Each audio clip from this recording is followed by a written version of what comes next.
पुरसुकून सालगिरह थी, सिर्फ जैक और इसकी माँ हर साल की तरह, लेकिन इस बार मेज पर एक तोहफा था जिसे वो नहीं पहचानता था।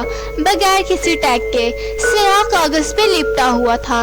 ये एक लम्हा पहले वहाँ नहीं था। ये किसका है? जैक उलझते हुए पूछता है। माँ ने कहा, ये मैंने वहाँ नहीं रखा। जैक की रीढ़ की हड्डी में सर्दी की लहर दौड़ गई, लेकिन तजस्सुस इससे बेहतर हो गया। इसने रैपिंग पेपर को फाड़कर एक पुराना लकड़ी का डब्बा जाहिर किया जो अजीबोगरीब नक्शो निगार से ढका हुआ था।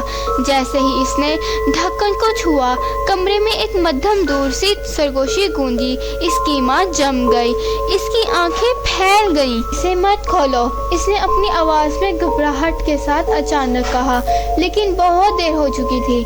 बॉक्स खुद ही खुल गया। अंदर एक छोटा सा सियाह आईना था।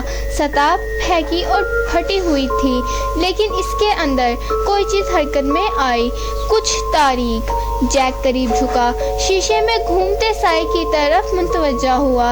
इसने इसका नाम सरगोशी किया। इससे पहले कि वो खींचता, एक ठंडा हाथ आईने से बाहर निकला, इसकी कलाई को बर्फीली उंगलियों से पकड़ लिया। इसकी माँ ने चीख मारी। इसे खींचने के लिए बहुत सी चीज़ों का इस्तेमाल किया, लेकिन हाथ ने जैक को करीब घसीट लिया। अक्कासी बिगड़ गई। खुद का एक खोखली आंखों वाला फर्सन जाहिर कर रहा था। दूसरी तरफ से शरारत मुस्कुरा रहा था। हैप्पी बर्थडे, आक्सी ने सरगोशी की।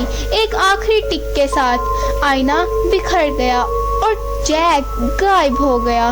जो कुछ बचा था वो खाली खाना था, और खाकी कमरे में इसकी माँ की सखियों की मध्यम आवाज गूंज रही थी।